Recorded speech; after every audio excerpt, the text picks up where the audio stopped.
Stocks somehow trend up in spite of everything else we're seeing going on around the country. Trump comes out and threatens the use of military force on the Rose Garden and sparks a bunch of other controversy. Biden says shoot him in the legs and Wendy's might be over. I'm Jay Edgar and this is Contemporary.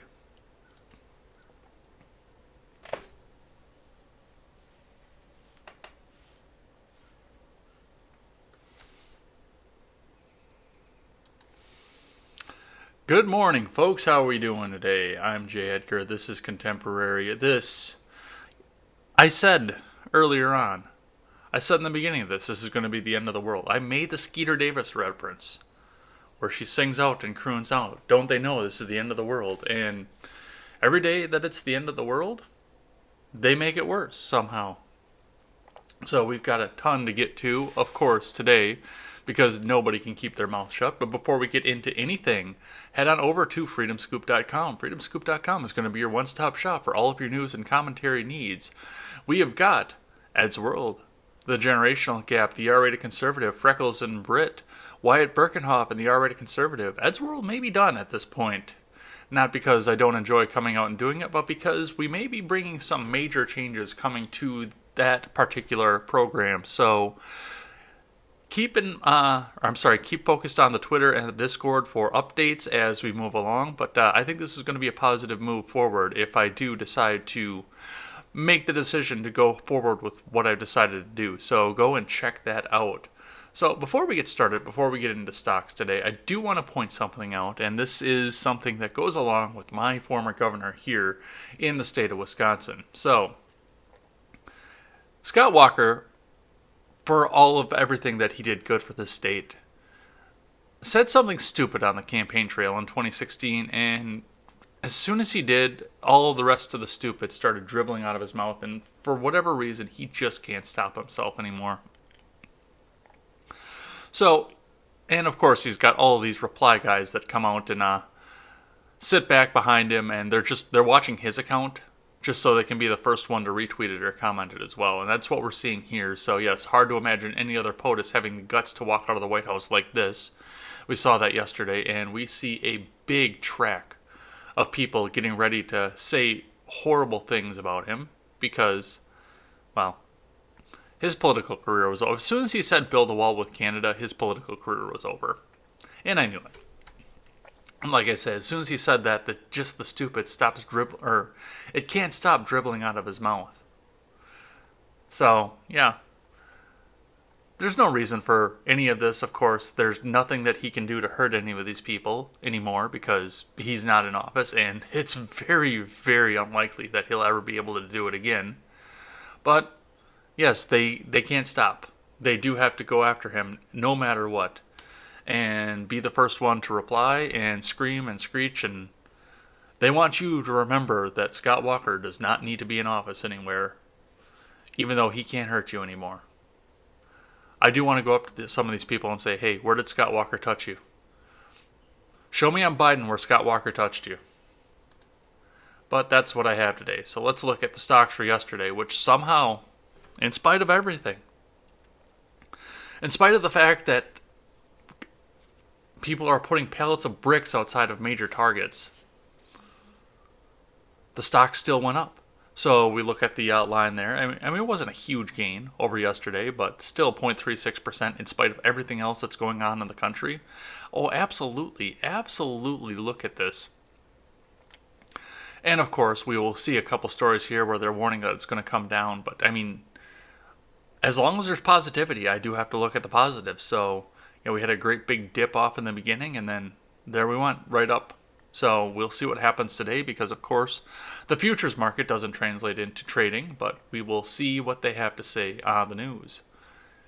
So from Investors Business Daily, Dow Jones futures jumped 200 points amid Trump comments as civil unrest continues. 3 tech giants in new buy zones. This is from Scott Latonin. Dow futures jumped over 200 points early Tuesday before pairing gains along with S&P 500 futures and NASDAQ futures amid President Trump's comments as civil unrest continued Monday's breakout stock. Tesla headlines these 6 top stocks in or near buy zones in the coronavirus stock market rally. The stock market rally ended Monday with solid gains amid rising U.S.-China tensions. Domino's, Netflix, Snap, and Tesla are in or near buy zones. Dow Jones leader Apple also decisively cleared an add-on entry Monday, while chip leader Applied Materials is approaching a new buy point. And okay, Snap I can see, and I'm actually not surprised. I wouldn't be surprised at all to find out that Facebook went up a little bit too because of the flooding of Instagram with the black square photos, and you have to scroll through just to see how virtuous everybody else is. After the stock market closed on Tuesday, high-flying IPO stocks CrowdStrike and Zoom Video are set to report earnings. CrowdStrike ended Monday about 40% above a 67.66 entry in a deep cut base after a breakout on April 20th. Coronavirus stock Zoom Video surged 13.75 to new highs Monday. Shares are more than 91% above a 107.44 buy point in a cup base after three separate tests of their 50-day moving average line. Oops, too far. Early Tuesday, Dow Jones futures trimmed gains to about 0.5% versus fair value, while S&P futures were up about 0.4%. NASDAQ 100 futures moved 0.3% higher versus fair value ahead of the stock market open. Remember that overnight action in Dow Jones futures and elsewhere doesn't necessarily translate into actual trading in the next regular stock market session. Late Monday, President Trump promised an assertive response to the ongoing protests across the country. President Trump said, "I am mobilizing all federal and local resources, civilian and military, to protect the rights of law-abiding Americans. If a city or state refuses to take the actions necessary to defend the life and property of their residents, then I will deploy the United States military and quickly solve this problem for them." Dow Jones futures initially fell in the wake of his comments, but reversed higher in overnight trade. Among the exchange-traded funds, innovator IBD 50 gained 1.2% Monday. The ETF of top growth stocks is about 14% off its 52-week high. So yeah, of course, the market was nervous when Trump ran his mouth because that's what happens. But they still looked into it overnight, and it still looks like something good is going to come out of this. So I will be paying attention to this throughout the day because that's what I'm interested in. How the stock market is going to work while we're going through a disaster versus how it worked when the government told everybody not to go to work anymore. Just exactly how it's going to happen, how the economy and the stock market representation of the economy is going to move along when it's the people that are causing the problems and not the government, because I think that's going to be a very, very interesting difference. Let's see what CNBC has to say. Please support our journalism by allowing ads. Fuck you. Dow Jones futures jump as investors focus on the economy reopening despite civil unrest. This is from Fred Imbert and Yoon Lee. U.S. stock futures were higher early trading Tuesday as investors looked past civil unrest around the country and focused on the reopening of the economy from the coronavirus pandemic. Futures on the Dow Jones Industrial Average implied an opening gain of about 200 points. Dow futures gained 182 points or 0.7%. S&P 500 futures gained 0.6%. NASDAQ 100 futures added 0.6%. Stocks tied to the reopening of states led the gains once again in pre-market trading. American Airlines, United Airlines, and Southwest all added more than 3%. Meanwhile, there's accusations of people busing people around the country to go to the riots. Something doesn't make sense there. Something ain't right with that. But that's just the tinfoil talking. Gap and Kohl's shared about 2%. Cruise lines were also higher. I wonder how much black garb has come out of the Gap and Kohl's.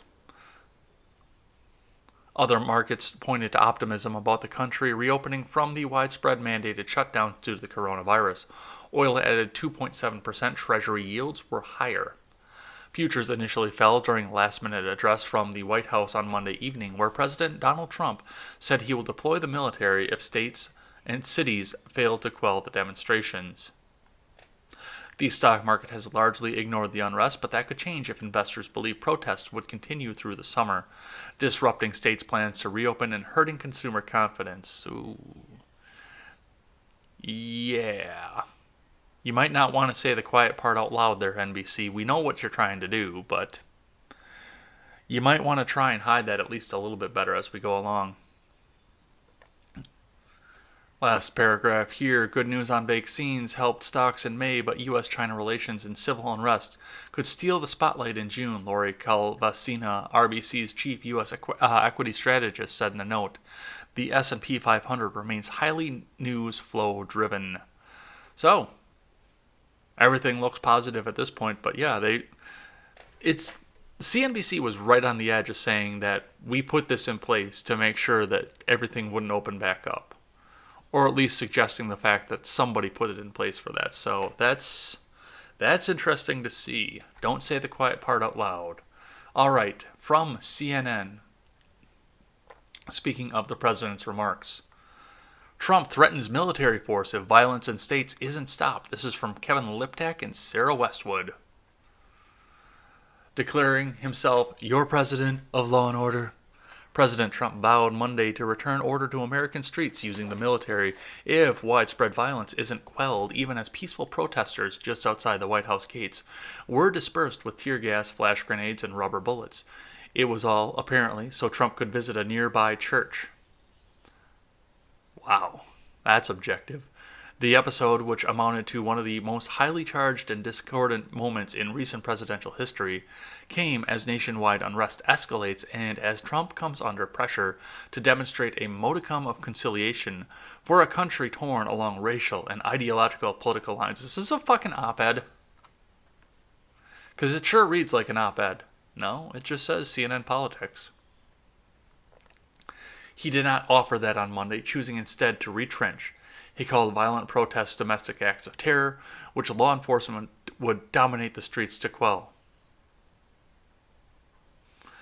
If a city or state refuses to take the actions necessary to defend the life and property of their residents, then I will deploy the United States military and quickly solve the problem for them, Trump said. With the constant sound of helicopter blades overhead and a steady succession of bangs from nearby Lafayette Park, Trump declared himself an ally of all peaceful protesters. But as he was speaking, peaceful protesters were being urgently dispersed outside the White House gates by police using rubber bullets, tear gas, and flashbangs. Yeah, that was probably not the right thing to do. Just going to go out on a limb and say that. Several protesters were seen pouring water into their eyes to ease the gas's sting. Later, Trump walked across the park to St. John's Episcopal Church, a house of worship used by American presidents for more than a century, that was partially burned in a Sunday evening protest. We have the greatest country in the world, Trump said in front of the church, holding a Bible and surrounded by aides, including National Security Advisor Robert O'Brien, A.G. Barr, Senior Advisor, and son-in-law Jared Kushner, Chief of Staff Mark Meadows, Defense Secretary Mark Esper, and Press Secretary Kayleigh McEnany. He remained at the boarded-up building for a matter of minutes before returning inside the White House. Before Trump's address, the crowd was gathered outside the White House gates ahead of a 7 p.m. Eastern Time curfew mandated by the mayor of Washington, including near the church. So, yeah, I actually want to sit down, and this all happened while I was finishing up prep for Ed's World last night, and I haven't sat down and listened to the full speech, I will admit that, but I do want to sit down and listen to the whole thing and see what it is that actually was said versus what they want me to hear. So, but yeah, I don't think that the riot police needed to be going after the peaceful protesters, and I've seen the video of it too, and it's pretty well what you would expect to see out of something like that. So this is bringing out the worst in everybody that's out there. All right, let's move on. From the Daily Wire. Breaking. Trump walks out of the White House to go across the street to church burned by violent rioters. This is from Ryan Saavedra. President Donald Trump immediately ended his press conference talking about the violent rioters on Monday by walking out of the front door of the White House and walking across the street to the church that law enforcement officials say was deliberately burned last night by violent extremists. Trump walked to the historic St. John's Episcopal Church after someone set a fire in the basement last night, while violent rioters were out in front stealing the American flag from the church and lighting it on fire. That's the one they burned? Oh my god. It's a church, guys. Well, that doesn't mean anything to them. I don't know why I'm criticizing them for that. That doesn't mean anything to most of these people that are rioting. They abandoned the church a long time ago. Once he reached the church, he stood with officials from his administration and held up a Bible while talking to reporters and taking photos. DC police said a small fire was deliberate, set in the basement. Oh, I'm sorry, that's not Trump, that's WAPO. DC police said a small fire was deliberately set in the basement. Under police escort, DC firefighters quickly extinguished it. The Washington Post reported fire department spokesman Vito Majolo, maybe, said the blaze did not appear to cause any significant damage. The Daily Wire reported last night that Fox News correspondent Kevin Corke was the first to report on the fire as he led his camera crew over to the church to show viewers what was going on. Unfortunately, I can add just a moment. It does appear that St. John's Church is on fire, the pair's office. Fox News' Kevin Corke reported live on air. We went downstairs and it's on fire. This is awful, Corke continued. We saw graffiti. Once the door was broken, we saw something similar happen earlier. And as you can see, there's definitely a fire here. Why would you walk into a burning building? I get the news scoop story, but why in God's name would you walk into a burning building that's over a century old? Wow. That dude is either really fucking brave or really stupid. Former acting director of national intelligence and current U.S. ambassador to Germany, Richard Grenell, praised the move, writing on Twitter, the President of the United States has just walked from the White House to St. John's Church, where rioters set fire last night. It's a triumphant moment of hope over fear. And yes, I do understand the fact that, and this is what we went back to saying with the masks, the president does need to show at least a show of confidence in what he does.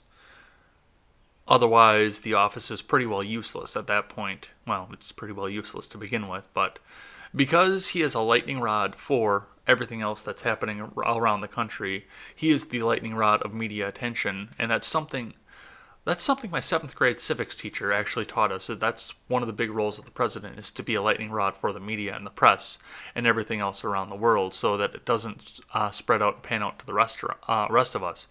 So to have somebody like that in the public eye does mean that he does need to show confidence in everything that he does. He can't waver for a moment. So yes, that I do understand. So thank you for that from Richard Grenell. All right, I got one more paragraph on this, and we're going to move on. Influential radio host and political commentator Mark Levin tweeted, "The president's walk through Lafayette Park, controlled the night before by rioters, to the burned-out St. John's Church holding his Bible in his hand, was truly a historic, a fabulous moment of enormous importance."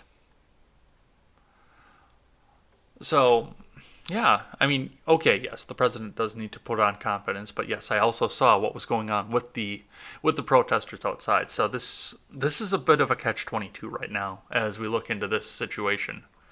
And of course, this is immediately after he said that he's going to use the full force of the military to enforce the law if the governors can't do it. Let's keep going. Rubio defends Trump after criticism over St. John's photo op.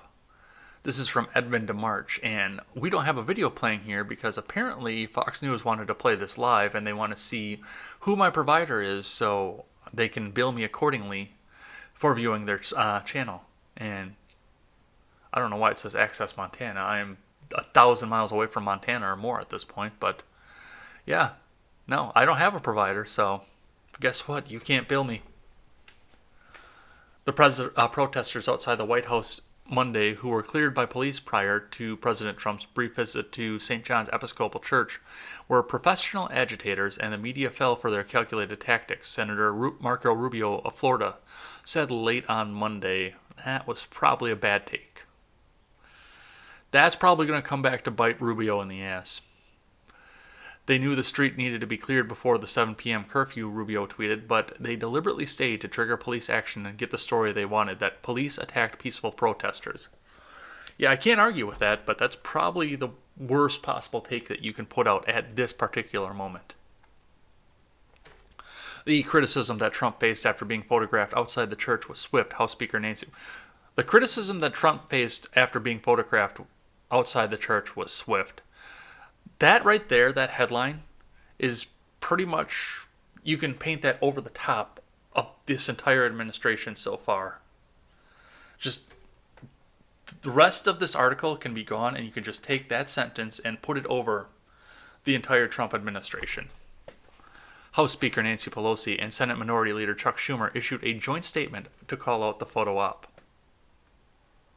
Across our country, Americans are protesting for an end to the pattern of racial injustice and brutality we saw most recently in the murder of George Floyd, the statement read. Yet, at a time when our country cries out for unification, the president is ripping it apart, tear-gassing peaceful protesters without provocation just so the president could pose for photos outside a church. Dishonors every value that faith teaches us. Chuck and Nancy, I would not bring faith into this if I was you guys. I'm sorry. I would leave faith out of this if it was me and I was you two. And since you didn't leave faith out of it, I would be looking up for sudden, instantaneous thunderclouds. Just saying. Not that the president is really much better at this point, but yeah, those two especially. I would be looking for thunderclouds. The AP reported that at about 6:30 p.m., law enforcement officers were aggressively forcing the protesters, backfiring tear gas and deploying flashbangs into the crowd to disperse them from the park for seemingly no reason.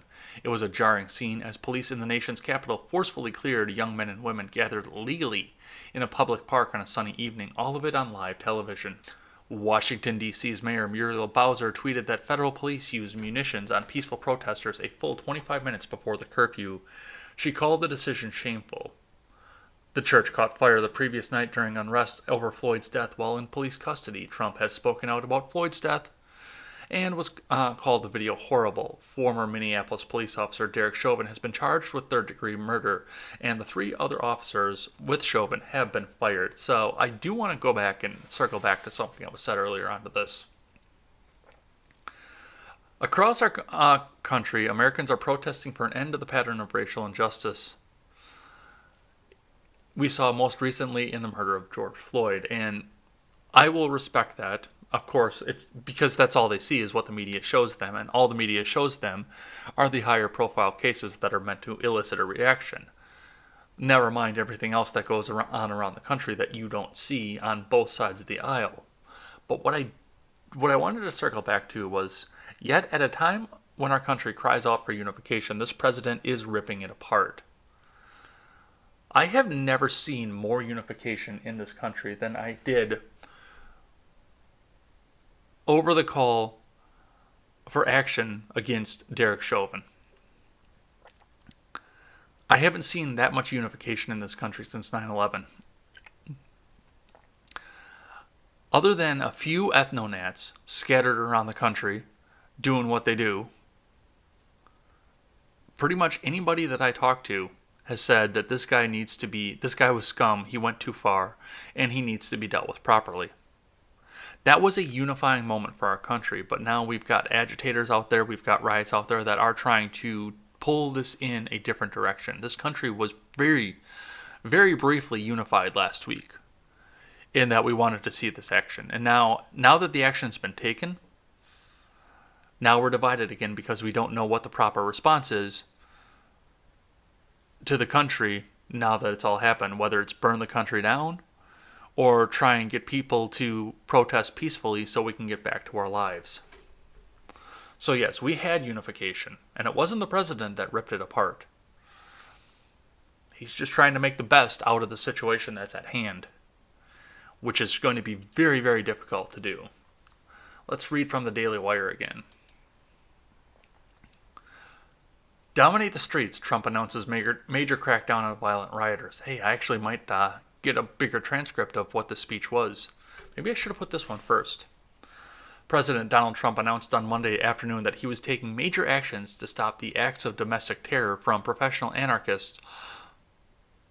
Don't bring the professional anarchists into this. I know some professional anarchists. They're good people. Violent mobs, arsonists, looters, criminals, rioters, Antifa, and others that have attacked cities across the United States. I am taking immediate presidential action to stop the violence and restore security and safety in America, Trump said.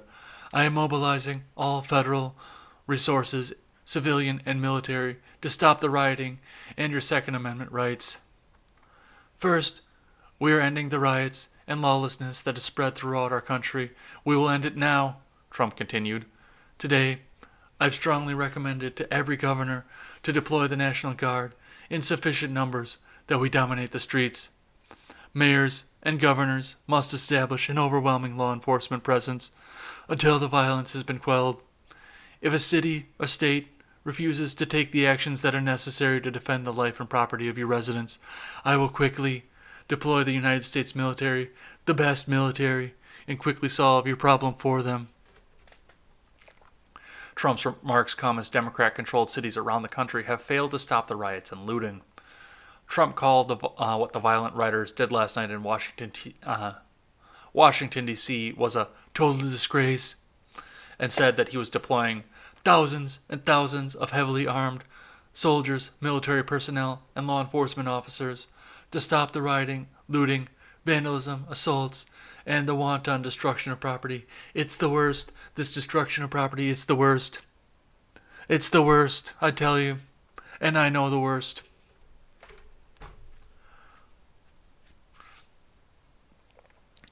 We are putting everyone on a warning. Our 7 o'clock curfew will be strictly enforced. Those who threaten innocent life and property will be arrested, detained, and prosecuted to the fullest extent of the law, Trump continued. I want the organizers of this terror to be on notice that you will face severe criminal penalties and lengthy sentences in jail. This includes Antifa and others who are leading instigators of this violence. We have one beautiful law. It is the best law, I'm telling you. And once that is restored and fully restored, we will help you. We will help your businesses, and we will help your family, Trump continued. America is founded upon the rule of law, and it's the greatest rule of law. It's the foundation of our prosperity, the best prosperity, and our freedom, and our very way of life. It's a great way of life, people. But where there's no law, there's no opportunity. Where there's no justice, there's no liberty. Where there's no safety, there's no future. We must never give in to anger or hatred. If malice or violence reigns, then none of us is free, Trump concluded. I take these actions today with firm resolve, with true passionate love for our country. By far, our greatest days lie ahead. So, yeah, he actually did come out and say that it's the military is going to be coming out and doing something about this. And that, I mean, I am no advocate or no friend of martial law, but it does look like we may be getting on the edge of coming out and seeing martial law for the first time in most of our lives. Has there ever been martial law in this country? I don't think there ever has been, but this is edging dangerously close. But on the other side of it, I do think that there are elements out there that are trying to pull the martial law out there because they've been trying to say for 3 years, oh, Trump is an authoritarian. He's an authoritarian. He's a dictator. He's going to be a dictator. And I mean, you see it on social media already. He's a dictator. He's a massive dictator. So now, if he brings out the military, then that just completes the image and that gives them ammunition for November. And remember, that is coming up. All right, let's go back to Fox News because it's pretty much all that I put on here today for whatever reason. George Floyd protests, rioters target police across the U.S. 4 shot in St. Louis, 1 in Vegas. Bronx hit and run caught on video. This is from Chris Irvine. Police officers across the U.S. were targeted in shootings and vehicular attacks Monday night as protests continued in major cities for the 7th night despite President Trump's vow to clamp down on violence. The demonstrations on Monday marked a week of unrest since unarmed black man George Floyd died while he was The demonstrations on Monday marked a week of unrest since unarmed black man George Floyd died when a white Minneapolis police officer jammed his knee into the back of his neck in a shocking incident caught on video. Despite tens of thousands marching peacefully in demonstrations against police brutality and systemic racism, protests over Floyd's death have been nonetheless overshadowed by violence, looting, and vandalism that has engulfed U.S. cities. In St. Louis, Monday night, 4 police officers were shot during protests in the city's downtown area, 2 in the leg, 1 in the foot, and 1 in the arm. Police Chief John Hayden said they were hit by gunfire by some coward while standing on the side of a police line. As we speak, we're trying to get control of the city, still hearing gunfire and everything, he said. I don't know what else to say. This is horrible. Thank God we're still alive. The St. Louis Post-Dispatch reported that all the officers were conscious and breathing after being rushed to the hospital. In Las Vegas, Nevada, an officer was shot in the head at the Circus Hotel and Casino on the Strip, a source told 8 News Now. Oh, I wonder what the Strip looks like right now. That's an interesting thought in and of itself. How bad is the Strip currently? A source told 8 News Now that the officer was in a fight with another suspect when somebody walked up behind and shot the officer, who is now on life support. That is fucking cowardly. It was one of the 2 officer-involved shootings in the city, the police said. Officers fired on a suspect at the federal courthouse in a separate incident. The suspect was hit several times. Meanwhile, in Richmond, Virginia, 2 police officers and a suspect were injured after a shooting, according to NBC 12. RPD officers were called in to investigate a report of an armed person on Semmes Avenue. Early Tuesday morning, when they arrived, gunfire erupted. The 2 cops and the suspect were taken to local hospitals. And you gotta wonder if some of these calls are baiting the police officers, because that seems to be the people that these rioters and protesters have a grievance against. So, are they gonna bait them out so that they can take these violent actions against them? Any police officer that's still in the force right now has my utmost respect, at least for the time being, for the fact that they are going out there and still trying to protect and serve. Because I'm sure that a lot of cowards would have cut and run at this point and gone AWOL. And that's, to continue to be a police officer, to continue to respond to things like this in spite of everything that's going on, it takes some grit and it takes some guts. So good on these guys. Video posted by a witness. I'm sorry, I missed a paragraph. In Buffalo, New York, an SUV plowed through a group of law enforcement during a Floyd demonstration, injuring at least 2 officers. Video posted by a witness showing a line of officers backed by an armored personnel carrier rushed and tackling a man who was being interviewed by a man with a TV camera at about 9:30 p.m. Moments later, officers ran as the SUV barreled through a cluster with at least one appeared to go under the vehicle's wheels. The SUV was then able to drive around the armored vehicle and speed off. So, I mean, there's no accountability for the people that are doing this.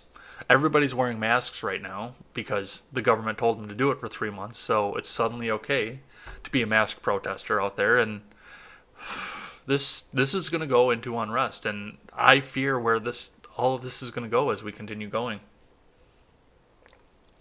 All right, let's keep going. From the Daily Wire again. Oh, this is an extension of what we just read. Driver rams car into crowd of police officers in Democrat-controlled New York. This is from Ryan Saavedra. You probably could have left that last part out of this, Ryan. I'm sorry. A person driving an SUV rammed into a group of law enforcement officials in Buffalo, New York on Monday night, and multiple people are reportedly hurt. Local reporter Allie Ingersoll reported an officer got ran over by a car on Bailey Avenue, per police sources. People on scene at E District, where a protest is happening, told me a truck drove through a crowd and hit multiple police officers. Ingersoll added, they are throwing rocks at the injured officer now. A text from police sources reads. And looks like we've got a bunch of tweets and videos of all of this. The attack on the law enforcement officers comes as President Donald Trump said on Thursday he was going to crack down on the violent riots across the country. First, we are ending the riots and lawlessness that has spread throughout the country. We will end it now, Trump said during a press conference on Monday. Today, I've strongly recommended to every governor to deploy the National Guard in sufficient numbers that we dominate the streets. That was probably the wrong way to say it. Mayors and governors must establish an overwhelming law enforcement presence until the violence has been quelled. If a city or state refuses to take the actions that are necessary to defend the life and property of their residents, then I will quickly deploy the U.S. military and quickly solve the problem for them. Dangerous territory, man.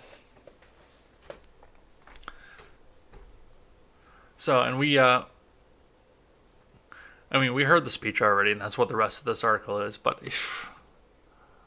yeah, like I said, to stand on that front line at this point, to still go out and try and serve and protect the people, we have the cowards like Chauvin that went to the police force for the power trip, and I'm sure that even some of them are out there right now, but we do still have good men and women out there that do want to protect and serve and not fascistly throw down laws that their lawmakers above them or the executives above them, in the case of executive orders, try to throw down in an attempt to control the people.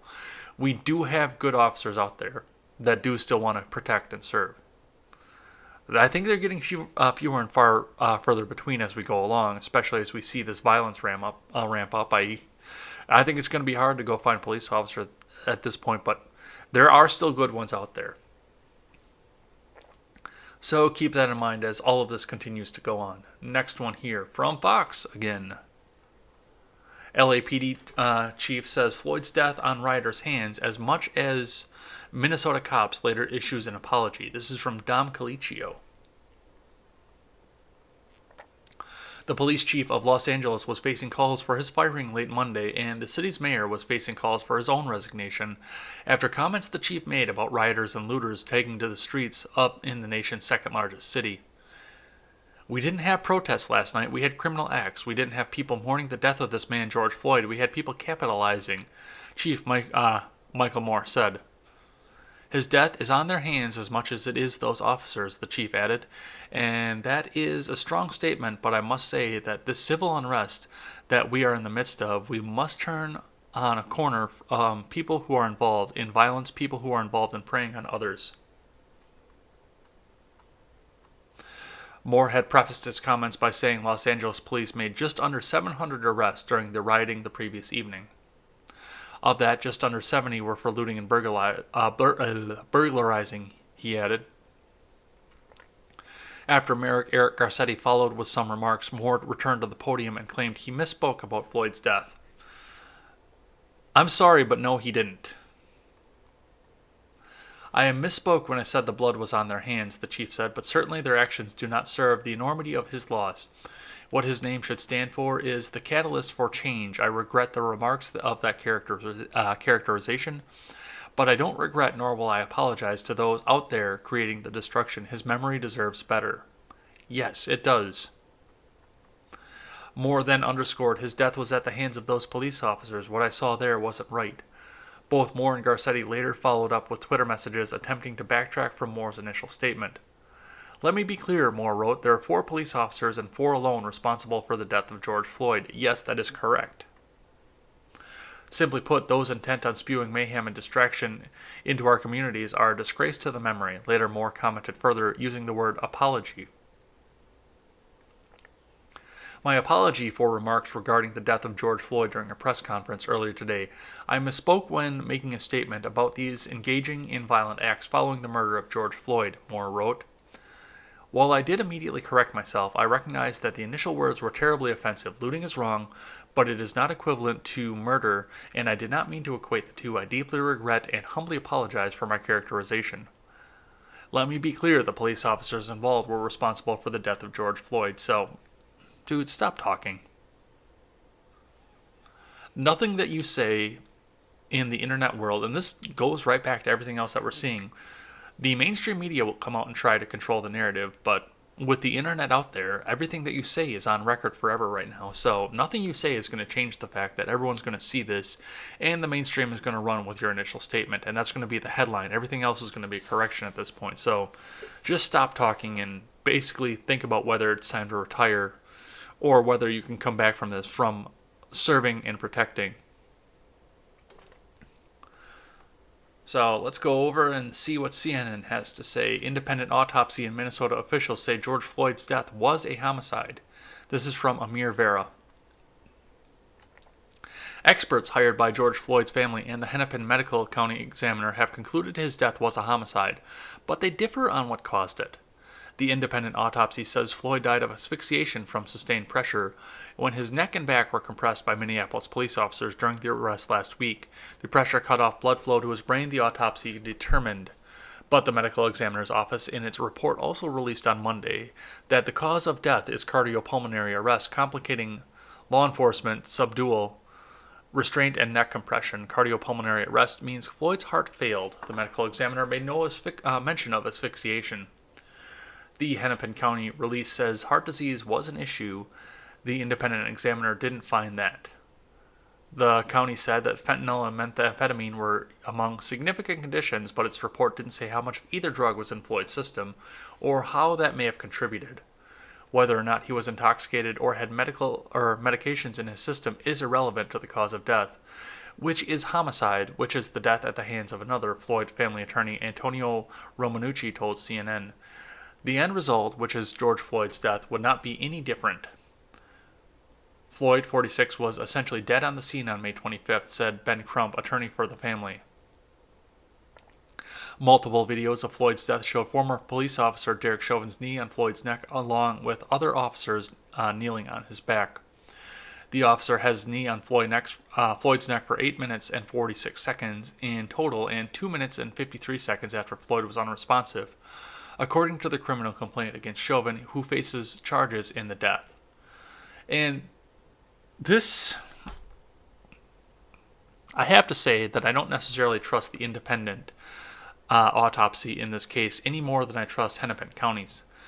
But both of them did rule that this was a homicide because, once again, we can all come together and agree to the fact that this was a terrible tragedy and a homicide on top of it.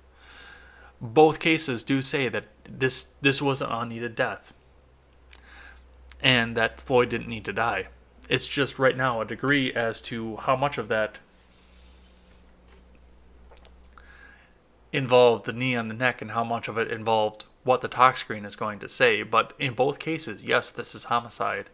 And in both cases, yes, Derek Chauvin was in the wrong. Now I understand that some of this is going to determine how it gets charged and what he gets charged with. But this is homicide, clear and clear.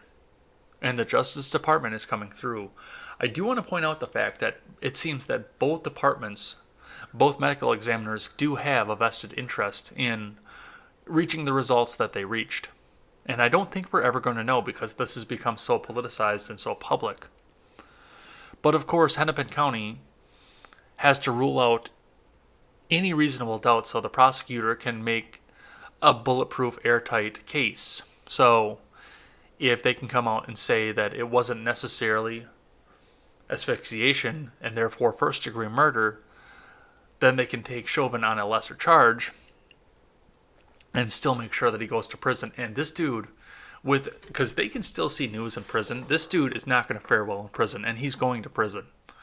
Let me rephrase that. He still has the right to be tried in front of a jury of his peers, but I would have a hard time finding a jury that would be hung at least, if not outright acquit the guy. I'm pretty sure this is going to be a unanimous guilty plea no matter what the trial comes out to be. And this guy's not going to fare well in prison. But the other side of that, of course, is that the independent medical examiner also has a vested interest in coming to a certain conclusion of this because he's being paid by the family to find a certain conclusion. But either way, the man was murdered. And either way, Chauvin is most likely 90% positive he's going to prison for this. Where he's probably going to drop the soap, among other horrible things that are going to happen to him.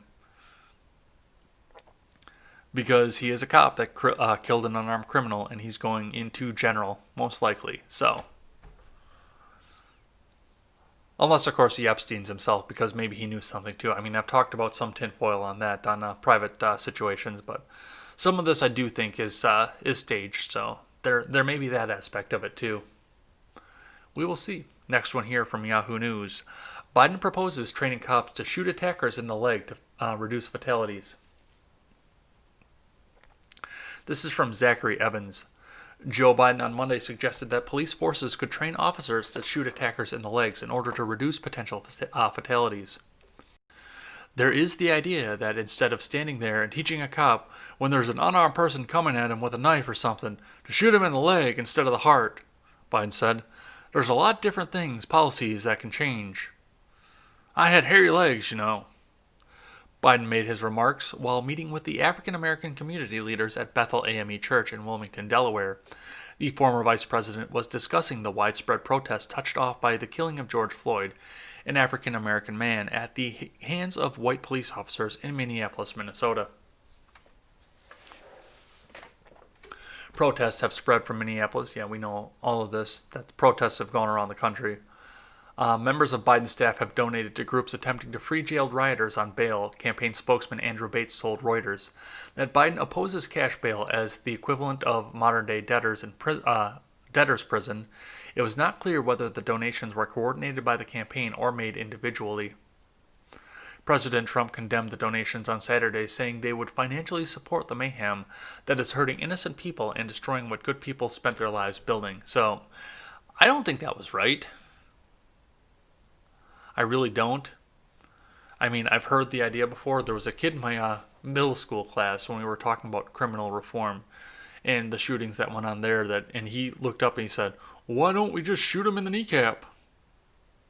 But that was the punitive action, not necessarily the quelling of violence. And I do say that yes, it may be more effective to disable an opponent, and I'm not going to say that, but I mean there are times too where you do have to take that decisive action to either kill or be killed, because some of the people are not going to care if they go down on a knee. Those arms are still working, and if they're up on rage, anger, or some kind of drug, that's not going to stop them. And you've got a split second to know and understand the difference. So I don't know, maybe they can do it, maybe they can't. But we'll see what happens.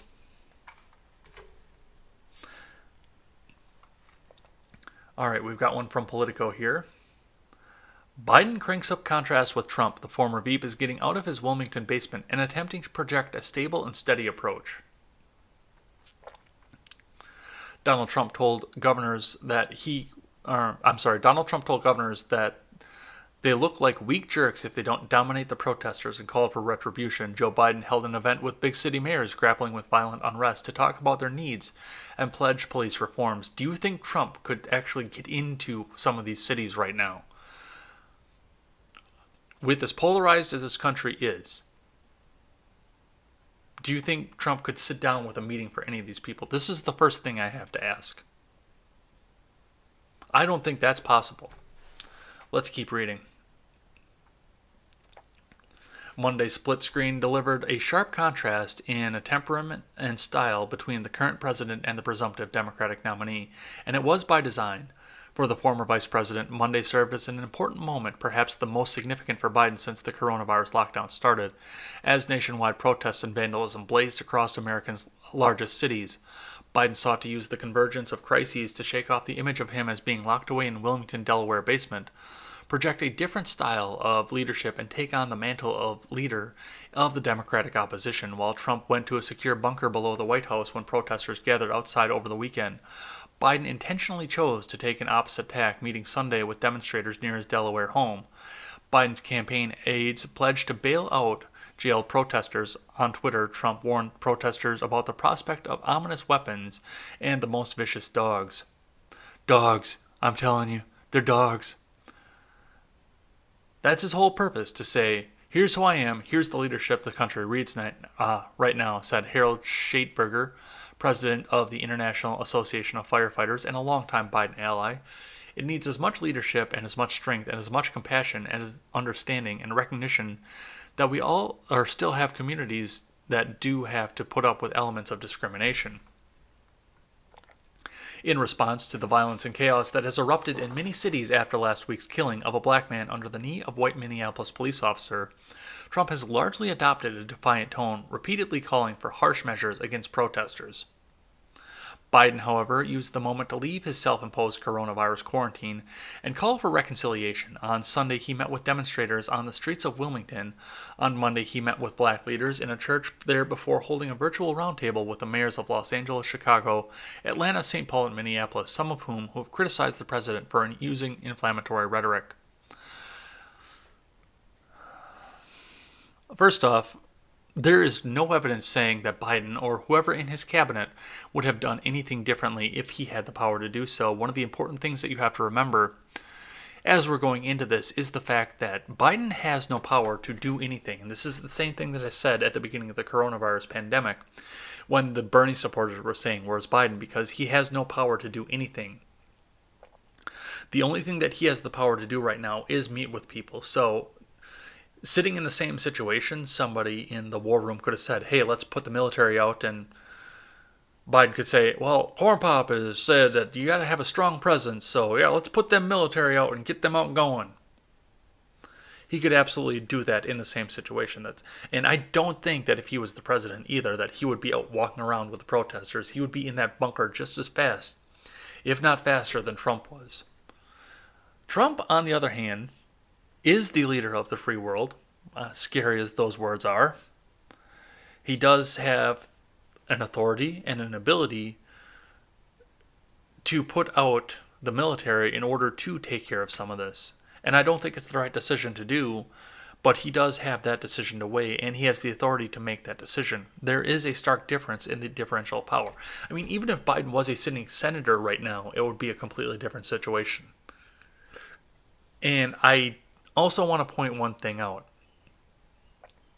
Trump was put into the bunker by violent protesters who were threatening to burn down the White House and storm the grounds of the president's home. He was put into the bunker because of that. Biden was put into the bunker because of a virus. There's still a contrast of two different images that we're going out here, but go ahead, Politico, and try and tell us what it is and how much better and more leadership Biden has, because he has no power right now and he's doing what little bit he can. All right, from CNBC, how Biden's leading VP contenders stack up in the wake of protests over George Floyd's death. Because remember, we do still have an election going on. This is going to be a long show. This is from Brian Schwartz. Joe Biden's options for his running mate may have narrowed even further in the wake of mass protests across the country in reaction to the killing of George Floyd, who died as a white Minneapolis police officer kneeled on the neck of the unarmed black man for nearly 9 minutes. They're just going to keep driving that point home, aren't they? It is going to be about the race and nothing else.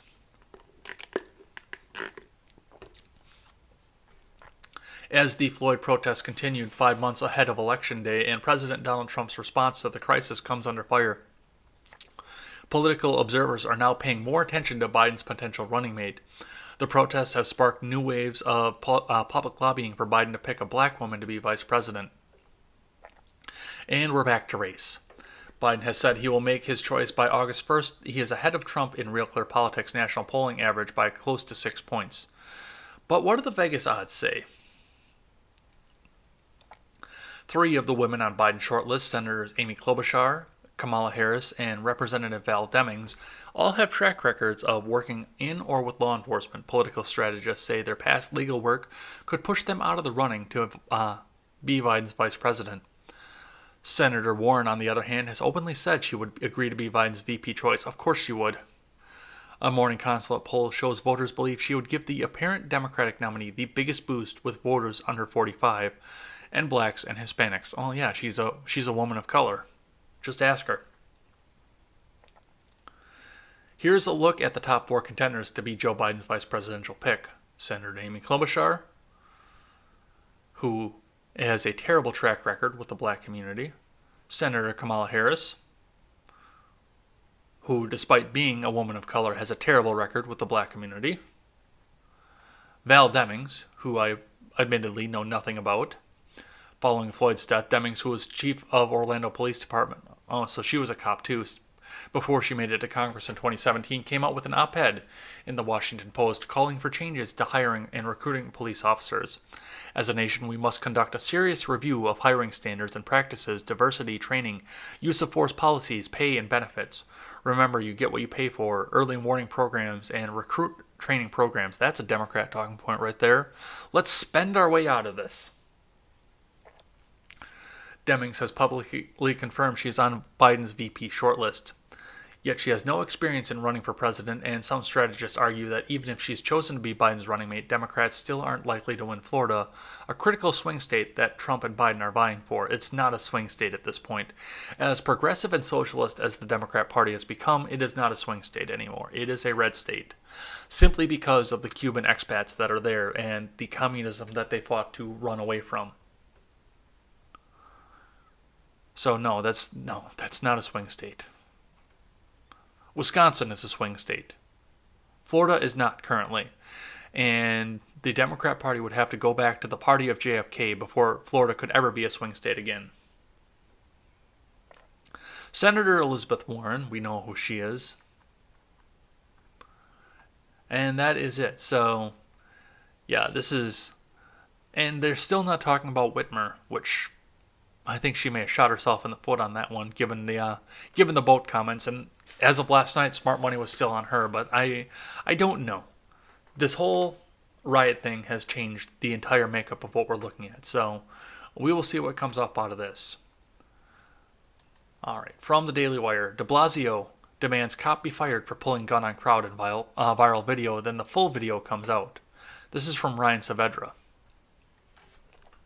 Democrat New York City Mayor Bill de Blasio demanded on Monday that a police officer who appeared to pull a gun on a crowd have his gun and badge taken away today and face consequences for the alleged actions. However, hours after de Blasio made the remarks, additional video footage surfaced that showed the police officer was responding to his supervisor being struck in the back of the head by a violent rider, something that was left out of the initial video clip that went viral. No way! No way! Something was selectively edited to come to a specific political point? You're kidding me.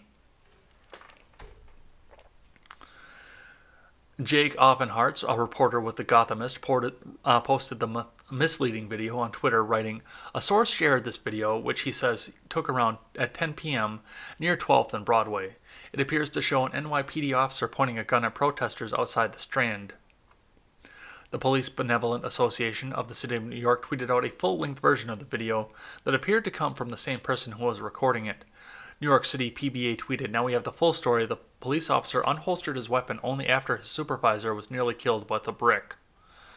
So, no, you can't convince me that something was what's the word I'm looking for? Selectively edited in order to come to a specific political gain. You can't convince me of that. All the protesters are virtuous and amazing and would never do anything wrong. All right, next one from Fox. Former Antifa member bashes radical group as fighting for nothing but failed leftist socialist ideology. This is from Charles Kreitz. A former member of the radical Antifa organization told the Ingram Angle on Monday that the group's claim to be anti-fascist was a false narrative. Gabriel Nadalis told host Laura Ingram that he was in Antifa around 2011 and recalled it as the most violent group he has ever been part of. "I think it has to do with the fact that so many college administrators and college campuses allow Antifa to work under their noses," he said. Campus Reform reported on a story from the University of Florida this past fall. It was an Antifa group openly recruiting in broad daylight. "Let me just say this very clear," Nadalis said. "We don't allow ISIS to recruit on college campuses, and we should not allow Antifa to do it either." Nadalis said Antifa's misleading moniker hides its true identity as a vessel for far-left political activism. Antifa pretends to be about fighting fascism, but they define fascism as basically anything that does not conform with their radical leftist ideology, which goes back to exactly what President Trump is doing, he said. "I'm incredibly happy that he's finally declared Antifa a domestic terrorist organization, because that really helps the fight against the false narrative that Antifa is fighting anything but for their failed leftist socialist ideology." Yeah, they say they're anti-fascist, but of course, fascist is anybody who is either a Union Democrat or has an R next to his name. And that's not what fascism is, as much as they'd like you to believe it. It's more of an ideology of forced censure of speech, sometimes at the hands of violence. It's very fascist what they do. But The real definition of fascism versus what they call fascism is two different worlds at this point. All right, I just got a few more here. Michigan Governor Gretchen Whitmer lifts state stay-at-home order as nation suffers riots. This is from Paul Bois. As areas across the nation burn, Michigan Governor Gretchen Whitmer finally lifted her state's stay-at-home order on Monday, announcing new guidelines for people to follow as they reopen businesses. While Michiganders are no longer required to stay at home, we must all continue to be smart and practice social distancing, and encourage those who meet the criteria to get tested for COVID-19, Whitmer said in a statement that largely got ignored because people were burning down Detroit. According to Fox News, Whitmer's new guidelines will allow businesses to reopen and restaurants to have dine-in service so long as they didn't get a brick thrown through the window and firebombed out of existence. Under the new guidelines, stores will be able to have customers without appointments, and restaurants will be able to have customers dine in, but social distancing requirements remain in place, requiring limited capacity. The outlet reported the state has noted that coronavirus cases and deaths have dropped more sharply, and treatment capacities at hospitals and other healthcare facilities have improved, among other criteria. Also, you have a full distraction to keep the op-eds from flowing in saying that you finally lifted the vice and let people out. So you can lift your rules and still keep on your political agenda, and nobody will notice because people are burning down Detroit currently.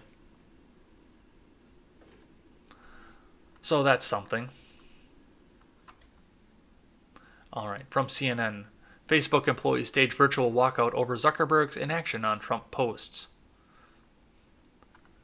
This is from Kaya Urif and Donnie O'Sullivan.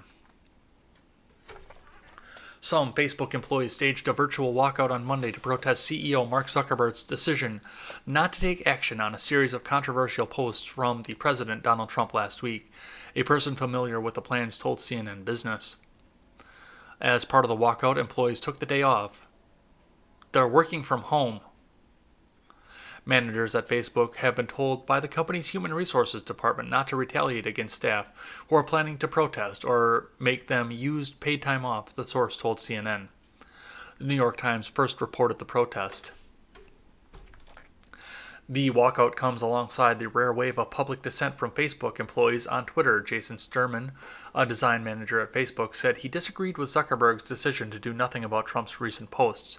"I'm not alone inside of Facebook. There isn't a neutral position on racism," he wrote in a tweet on Saturday. "Giving a platform to incite violence and spread disinformation is unacceptable regardless who you are or if it's newsworthy," Andrew Crow, head of design for Facebook's portal devices, tweeted over the weekend. "I disagree with Mark's position and will work to make change happen." Facebook's spokesperson told CNN Business, "We recognize the pain many of our people are feeling right now, especially our black community. We encourage employees to speak openly when they disagree with leadership as we face additional difficult decisions around content ahead. We'll continue seeking their honest feedback." The public pushback from employees comes after a growing scrutiny of Facebook's inaction. Last week, Twitter for the first time affixed a fact-check label to multiple Trump tweets about mail-in ballots, and days later put a warning label on a tweet from Trump about the protest, in which he warned, "When the looting starts, the shooting starts." While identical posts appeared on Facebook, the company chose to do nothing. "I've been struggling with how to respond to the president's tweets and posts all day. Personally, I have very visceral negative reaction to this kind of divisive and inflammatory rhetoric," Zuckerberg wrote in Facebook post on Friday. "But I'm responsible for reacting not just in my personal capacity, but as the leader of an institution committed to free expression." Yeah, no, Zuckerberg just wants to make sure that he's exempt from the Section 230 executive order is all that he wants. He sees the inability of him being able to sell people's data for over and over and over again to China as a threat to his bottom line, and he is trying to do something to get back on the president's good graces. All right, two more. Dems trash New York Times over front page headline deemed too favorable to Trump. This is from Joseph A. Wolfson. The New York Times faced an overwhelming backlash from Democratic lawmakers and liberal members of the media over its front-page headline that may have been too favorable towards President Trump. During a Rose Garden address on Monday, Trump threatened to use military force to quell the riots that have broken out following the death of George Floyd if governors and mayors don't take enough action. The Times print editor Tom Jolly previewed the front page of Tuesday's paper, attempting to summarize the day's events. As the chaos spreads, Trump vows to end it now, the top headline read, with various images from the protests. And there's the picture of it, of course. However, the front page sparked a major uproar from the left, including top Democrats on Capitol Hill. "You've got to be kidding me," New York Representative Alexandria Ocasio-Cortez reacted. The New York Times headline writers are going to both sides of the country to death, Hawaii Senator Brian Schatz quipped. Both sides, you say? The president is acting like a budding dictator. Headline fail. New York Times former 2020 candidate Julian Castro scolded the paper. This is a terrible headline. The Times is erasing the reason for the protest. This is exactly what Trump wants, to erase the treatment of black Americans as the rationale for opposition.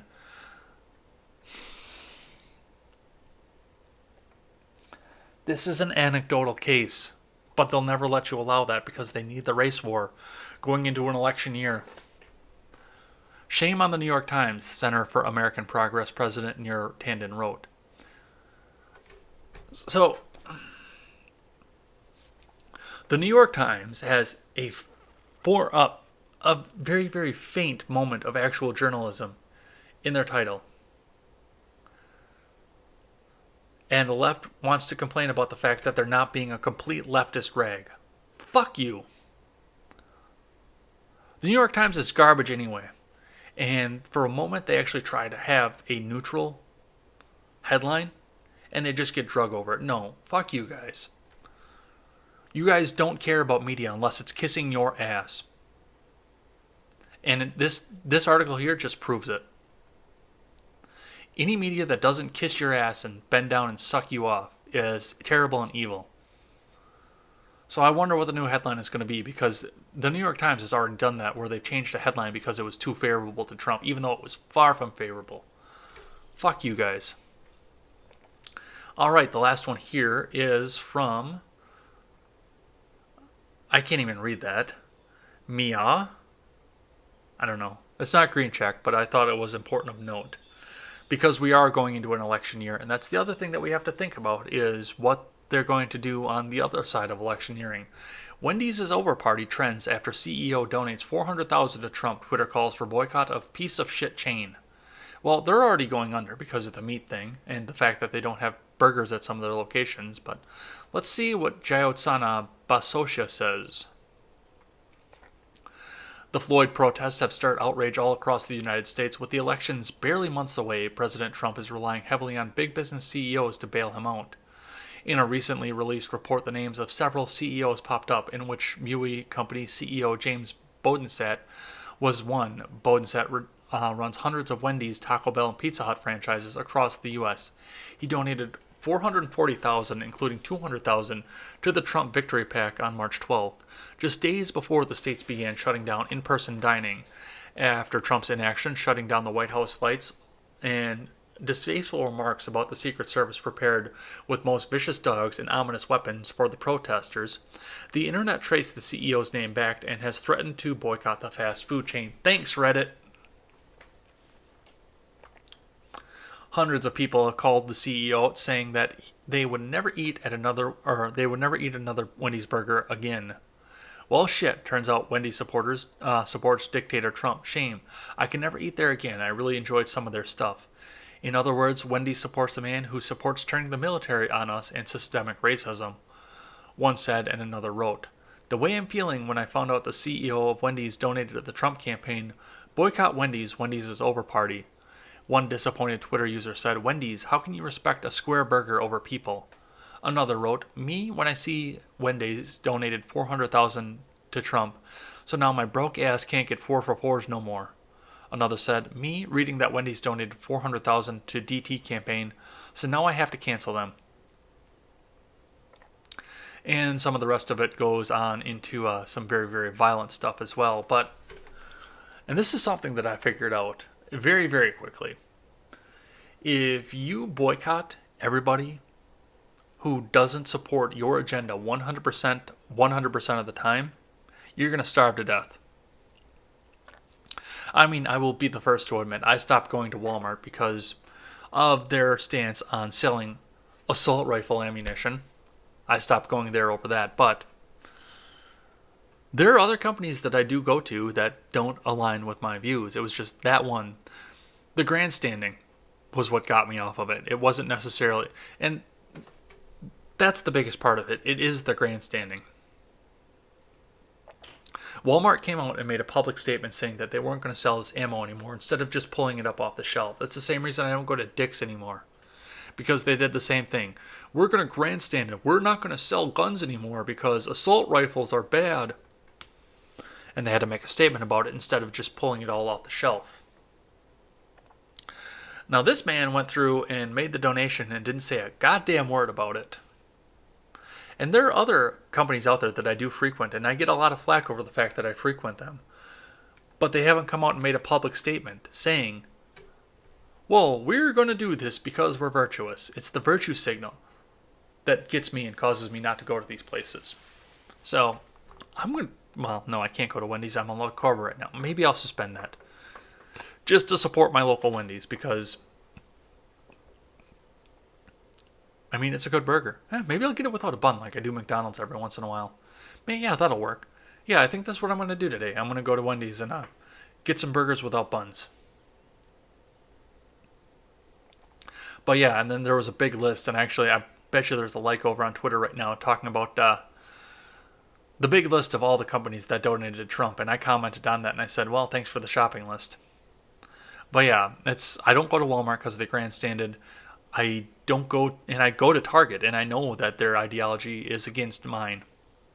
But they don't grandstand about it. I just go there, spend my money, and leave.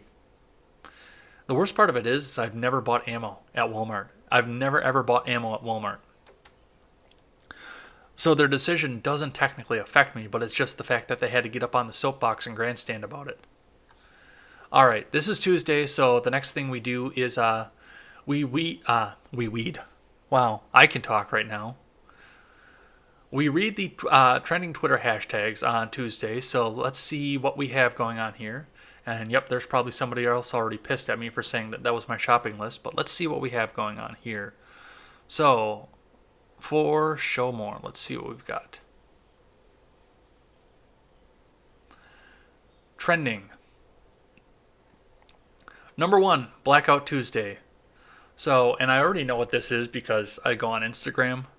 And what this is just all these influencers are blacking out their profile to say, well, we support what the people are doing when they're destroying these small communities that the big companies are going to be able to come in and buy up in a second, but the small business owners are never going to come back from. So, yeah, go black out your profile picture because virtue signal.